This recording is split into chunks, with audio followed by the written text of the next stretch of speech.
नमस्कार माऊली. जय हरी विठ्ठल. आज आषाढी एकादशीच्या निमित्तानं आपण सर्व वारकरी आपल्या विठुराच्या दर्शनासाठी जमलेलो आहोत.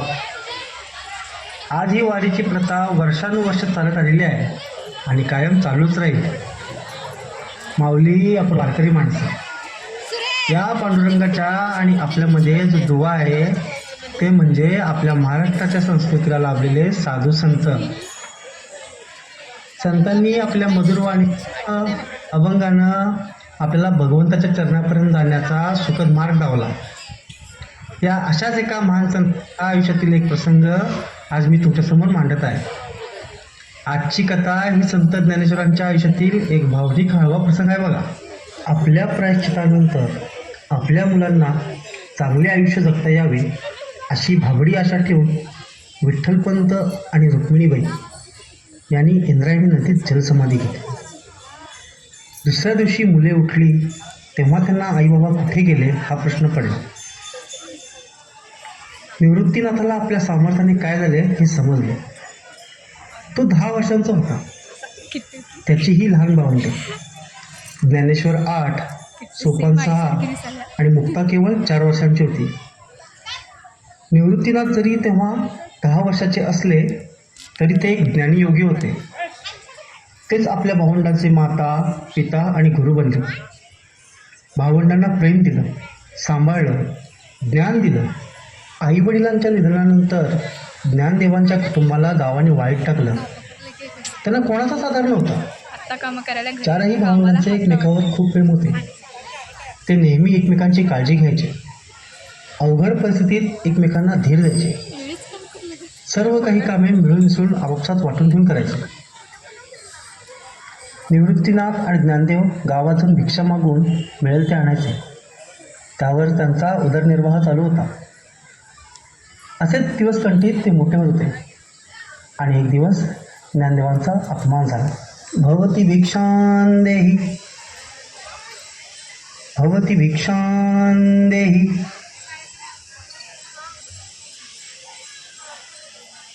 खबरदार, या संन्यासाच्या पोराला भिक्षा दिलीत तर माहीत नाही का या मुलांना संपूर्ण गावाने वाईट टाकलं आहे. यांना भिक्षाच काय, दारातही उभे करू नये. जावा तुम्ही. तुला समजत नाही का, आम्ही संन्यासाच्या मुलांना भिक्षा देत नाही.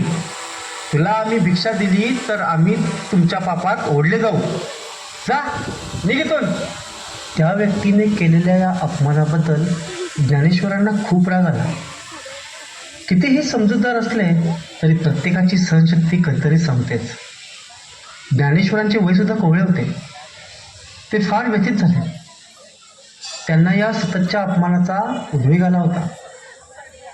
ते घरी आले. झोपडीत जाऊन दार बंद करून एकटेच आत धुमसत बसले. आता आपण कोणाकडेही जायचे नाही, कोणाशीही बोलायचे नाही असे त्यांना वाटू लागले. पण बाहेर खेळणाऱ्या लहानग्या मुक्तेला हा प्रकार लक्षात आला. ती दरवाजावर थप्पा मारू लागते. दादा दादा, ताटी उघडा ना दादा, अशा हाका मारू लागते. दादा, ताटी उघडा दादा.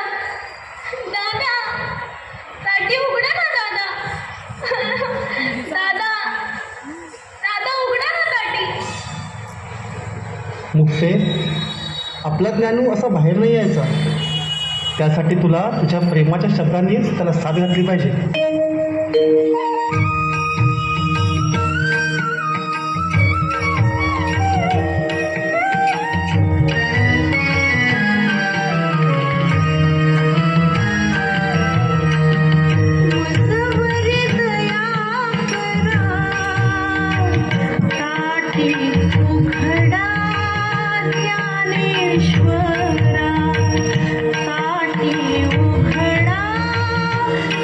ज्ञानेश्वरा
प्रेमाने माझा राग नव्हे तर दुःख दूर केले. दादा, संतांचा धर्म क्षमा. आपण जगाला प्रेमाचा मार्ग दाखवायचा आहे, द्वेषाचा नाही. होय मुक्ता, आजपासून मी कोणावरही रागवणार नाही. मी आपल्या आईवडिलांनी दिलेल्या संस्काराचे, त्यांनी दाखवलेल्या मार्गाचे तंतोतंत पालन करेन. मुक्ताबाईंच्या लहान वयापासूनच अशी प्रतिभा आणि आईसारखीच ममता दाखवण्याच्या स्वभावामुळे त्यांना मुक्ताई म्हणजेच मुक्ता आई असे म्हणतात. जय हरी विठ्ठल, जय हरी विठ्ठल.